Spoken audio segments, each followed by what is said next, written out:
Hey, I wanted this morning's morning sprint. So I'm going to go over a 3-step process that you can use for yourself or for maybe your clients or anyone else that isn't believing in themselves. You cannot have an I can aptitude with an I can't attitude.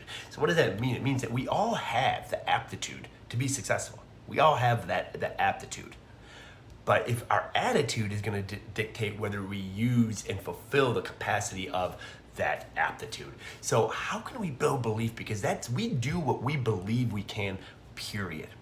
So let's look at our business. So actually, let's look at a marriage. Say that your marriage isn't doing good, or relationships, and you can apply this to anything in life. There's 3 things that you can do to build belief that you're going to make that marriage work, or you're going to make that business work, or that relationship, or whatever. Number 1, you can go and be around other people that are doing it. That builds belief. Wow, that's awesome. Now, you might not be extrinsically motivated, so you might be being like, yeah, it's great for them. They probably have this, and then you start throwing away all the excuses. Okay, very good. Now we can get around people who are rocking their business, rocking their marriage, who had it way worse off than you.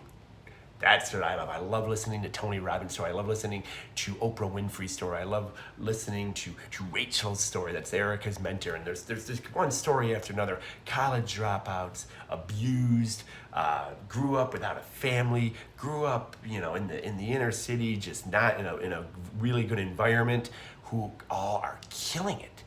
That's irrefutable. So they were able to do it without any of the resources that we have in our hands today.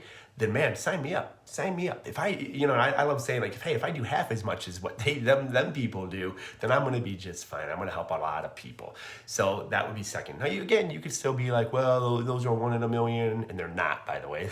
Those stories are common, very, very common. If you think they're 1 in a million, you're not hanging around the right group of people. But you can still say that's outside of you. So let's talk about the 3rd step. The 3rd step would be, when in life have you been an overcomer?